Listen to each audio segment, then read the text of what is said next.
கோவை புத்தக திருவிழாவில் வாசகர்களின் பார்வையை கவர்ந்தது திருநங்கை பதிப்பகம். திருநங்கைகள் குறித்த புரிதலை மேம்படுத்தும் வகையில் அவர்களை இயக்கும் இந்த பதிப்பகம் பலரின் பாராட்டுகளை பெற்றுள்ளது.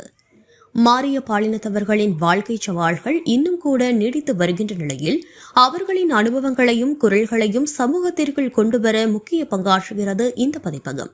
இதன் வாயிலாக பல்வேறு கவிதை, சிறுகதை, கட்டுரை போன்ற நூல்கள் திருநங்கைகள் மற்றும் திருநம்பிகள் எழுதியவை வெளியிடப்பட்டு உள்ளன.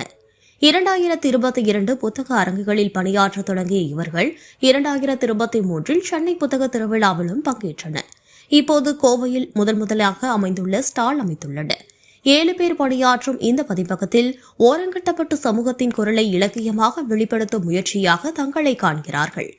திருநர்களை நோக்கி இன்னும் பாகுபாடு உள்ளது, அதை மாற்ற வேண்டும் என்பதற்காகவே இந்த பதிப்பகம் சிறந்த நூல்கள் வாசகர்களிடம் செல்ல வேண்டும் என்பதே எங்களின் நோக்கம் என பதிப்பகத்தை தொண்டர்கள் தெரிவித்தனர். வாசகர்களும் இதனை முதன்முறையாக சந்தித்ததில் மகிழ்ச்சி தெரிவித்துள்ளனர். திருநர்களே ஒரு பதிப்பகத்தை நடத்துவது மிகவும் அருமை, இங்குள்ள புத்தகங்களும் வாசிக்க தூண்டும் வகையில் இருக்கின்றன என ஒருவர் தெரிவித்துள்ளார். சமூக விழிப்புணர்வு மற்றும் சுதந்திர குரலுக்கான இந்த முயற்சிக்கு பல தரப்பிலிருந்தும் பாராட்டுகள் குவிந்து வருகின்றன.